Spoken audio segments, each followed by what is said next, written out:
everybody and welcome back to another tutorial from my Simply series range of books. Today I'm going to be going through the Gaelic Stomp from my Simply Jigs and Reels book. If you want to know where I got this book from, there'll be a link directly above my head here, or there'll be a direct link underneath this video so you can check that out. So if you want to know how to play the Gaelic Stomp from Simply Jigs and Reels, then please keep watching. So what I'm going to start by doing is playing the whole piece through for you, and then I shall take you through parts of the music.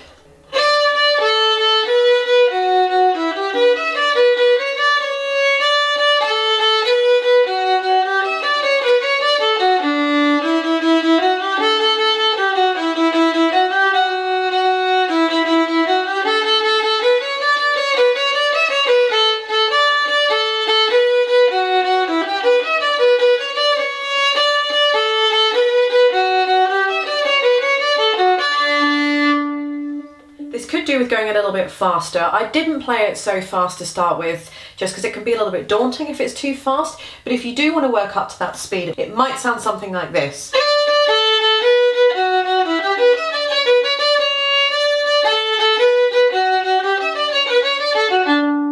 The speed of this, if you want to get this up to speed, I would suggest that you do some slow practice.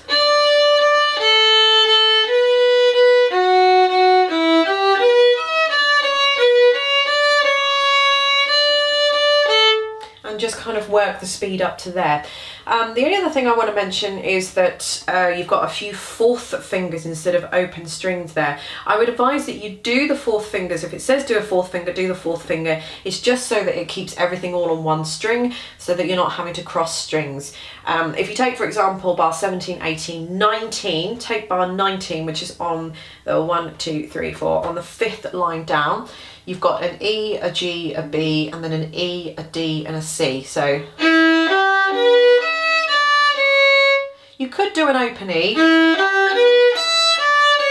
but it does sound a little bit harsh in there.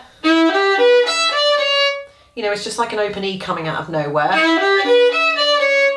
If you do a fourth finger, it does keep everything all on one string.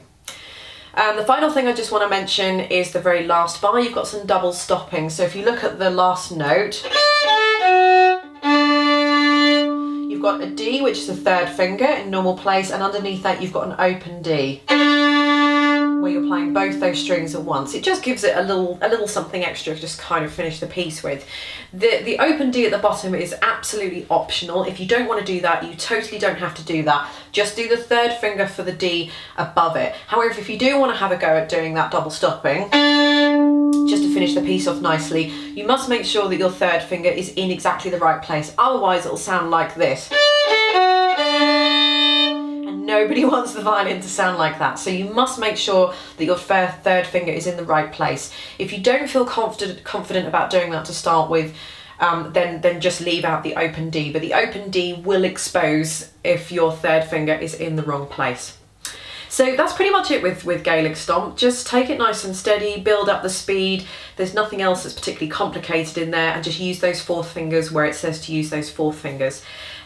So don't forget to check out my other series of books. They'll all be linked in the description bar underneath. I've got Simply Romantic, Simply Gypsy, Simply Country, Simply Jazz, Blues and Rags, and everything is on there. They come with videos and they'll all be underneath as well. So thank you for watching the video. I hope you enjoyed it, and I shall see you in the next one.